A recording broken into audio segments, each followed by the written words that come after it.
반갑습니다. 말씀과 함께 하루를 시작하는 주님의 백성들을 예수님의 이름으로 축복합니다. 2024년 4월 18일 목요일 오늘 주신 말씀은 신명기 29장 14절부터 29절까지입니다.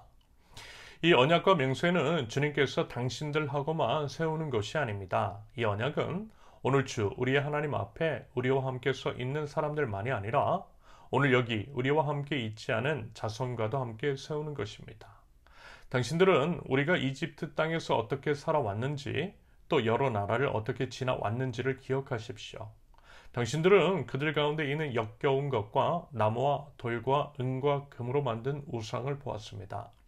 당신들 가운데 남자나 여자나 가족이나 지파가 주 우리 하나님으로부터 마음을 멀리하여 다른 민족의 신들을 섬기려고 해서는 안 됩니다. 당신들 가운데 독초나 쓴 열매를 맺는 뿌리가 있어서는 안 됩니다.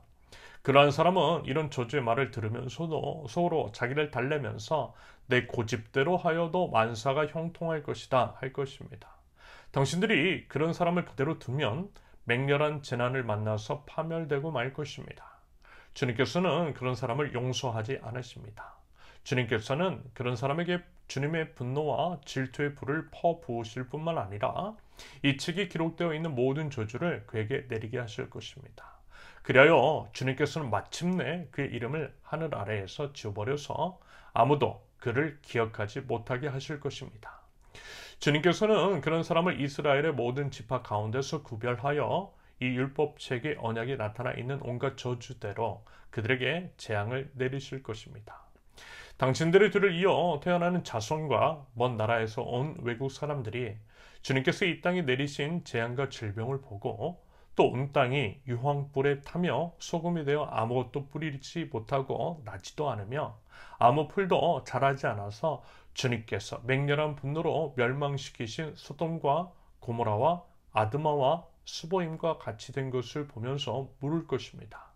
모든 민족이 묻기를 어찌하여 주님께서는 이 땅에서 이런 참혹한 일을 하셨을까?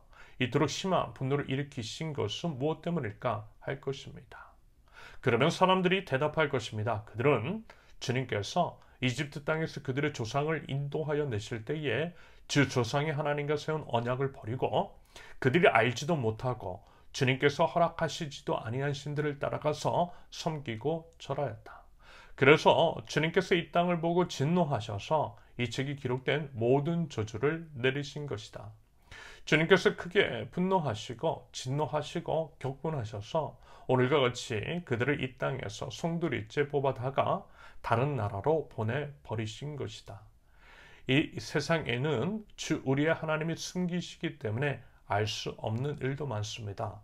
그것은 주님의 것입니다. 그러나 하나님은 그의 뜻이 담긴 율법을 밝히 나타내 주셨으니 이것은 우리의 것입니다. 우리와 우리의 자손은 길이길이 이 율법의 모든 말씀에 순종해야 합니다. 아멘. 먼저 14절과 15절에서 모세는 지금 선포하여 가르치고 당부하고 있는 이 언약이 비단 지금 모세가 마주하고 있는 이스라엘 백성에게만 해당되는 것이 아니라고 분명하게 이야기합니다. 그들과 지금 함께 갖고 있지 않은 자손과도 함께 세우는 것으로서 그 언약이 자손 대대로 유효함을, 그래서 이제 그들도 하나님과 지금 맺고 있는 언약을 지켜 행해야 함을 이야기하고 있어요. 그러면 그 말에 내포된 의미는 뭐겠어요? 이스라엘 자손들과도 체결된 언약이라고 하는 말의 의미. 그것은 결국 지금 이스라엘 백성들이 자신의 자녀와 손주들, 대대손손에 걸쳐 지금 하나님과 맺은 언약이 무엇인지, 하나님은 누구이시며 어떠한 일들을 행하셨고 그래서 하나님 나라 백성으로서 어떠한 삶을 살고 또 무엇을 지켜 행해야 하는지를 힘써 가르쳐 지키게 하라는 것이겠죠. 신앙교육에 대한 의무와 책임을 말씀하고 계시는 것입니다. 그래야만 언약 백성으로서 대대로 그 말씀을 지켜 행할 것이기 때문입니다. 반대로요, 힘써 가르쳐 지키지 않으면요, 그 언약을 잊게 될 것이고 언약 파기에 대한 대가를 치를 것이라는 경고일 수 있습니다. 아울러요, 이 말씀은 비단 그 당시 그리고 이스라엘 민족에게만 해당되는 것은 아니라는 것. 당연히요, 지금 이 말씀을 접하고 있는 우리 믿는 모든 믿는 자들에게도 해당이 됩니다.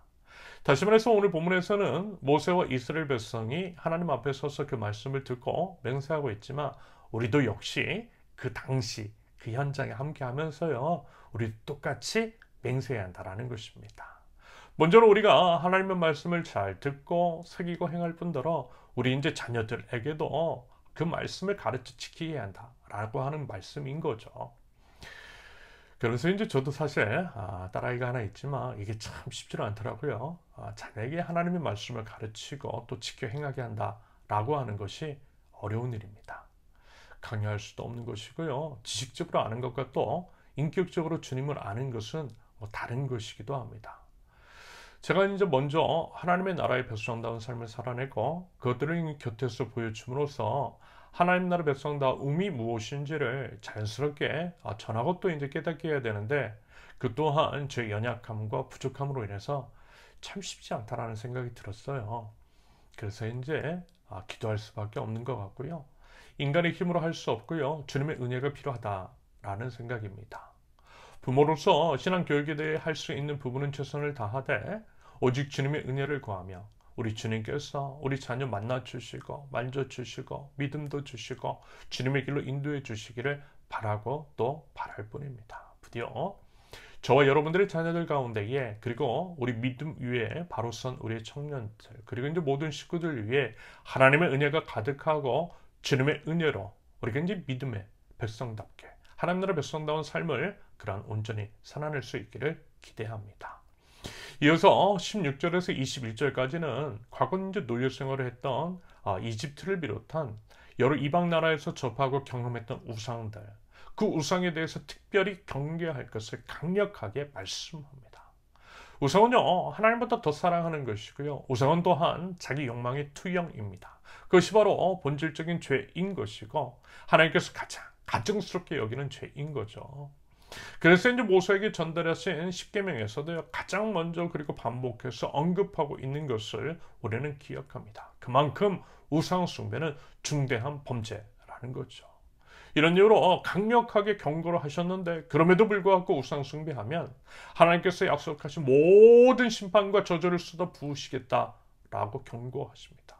그만큼 엄중하게 우상 숭배의 문제를 받아들이라는 것이겠죠. 그러면서 이제 22절부터 28절까지는 이러한 심판의 내용, 즉 우상 숭배로 인해 나라가 망하고 온갖 저주를 경험하게 될 것인데 그것이 이방 여러 나라들도 알게 될 것이래요. 왜 이런 심판, 예를 들어서 소돔과 고모라와 같은 심판이 임했는지 그 이유를 궁금해하면 바로 그 때문이라고. 하나님과의 언약을 버리고 우상 숭배를 했기 때문이라고. 그래서 하나님과의 언약에 따라서 심판을 받게 되었다라고 모든 사람이 말하게 될 것이랍니다. 여기서 이제 주변 모든 사람들이 이와 같은 식으로 말할 것이라는 것은요, 그 역시 결국 하나님이 누구이신지를 온 땅, 온 열방이 알게 될 것이라는 것과 하나님을 알게 되는 그 통로가 다름 아닌 하나님 나라 백성들, 우리라고 하는 것. 그래서라도 하나님 나라 백성으로서 신실하게 하나님을 예배해야 한다라고 하는 것들을 말씀하고 있는 것입니다. 그러면서 여러분, 우리는요, 무엇보다 이제 본문에서 제시한 것처럼 우리의 범죄로 인한 심판, 저주가 아니라요, 우리의 아름다운 삶의 향기, 하나님 나라 백성다운 성숙한 삶, 착한 행실을 통해 하나님의 영화로우심을, 하나님의 위대하심을, 하나님의 아름다운 일을 선포해야 되지 않을까요? 비록 하나님께서는 그 반대의 예를 드셨지만 하나님의 진심은 이런 것일 것 같아요. 우리를 통해 온 열방 가운데에 하나님의 이름이 영화롭게 되는 것. 여러분 생각해 보십시오. 우리가 망해서 그리고 이제 그 이유가 하나님을 배반했기 때문이라는 이야기가 들리는 것이 좋습니까? 아니면 우리를 통해서 아름다우신 하나님, 아름다운 하나님의 나라가 선포가 되고 그 일들을 통해서 주변 사람들이 주께로 돌아오는 것이 좋겠습니까?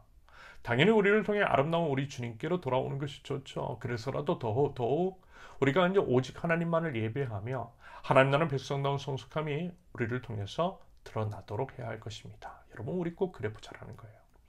이와 관련해서 한 가지 이제 아쉽고 또 안타까운 것이 있어요. 심심치 않게 이런 이야기가 들리더라고요. 최근에도 들었습니다. 아무튼 이제 그럴싸한 건물에 이단 집단의 간판이 걸려 있는 것을 보았는데요. 누가 이런 말씀을 하시더라고요. 원래 그 건물 교회였대요. 그런데 무리한 건축으로 인한 빚 때문에 그 건물을 이단 집단에 팔았대요. 그런데 교회는 해산됐대요. 일단 이제 너무 답답하고 너무 슬펐고요. 또 화도 났어요. 물론 이제 제가 모든 사정은 알 수 없지만, 그리고 이제 잘못된 판단일 수도 있지만, 교계에서 일어나는 일들을 통해 감히 유추해 보건대 저는 이것이 일종의 우상 숭배에 대한 대가일 수도 있다고 봐요.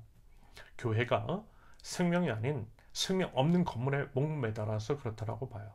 그래서 이제 무리하게 건축한 것이라고 봐요. 하지만 여러분, 예수님 보세요.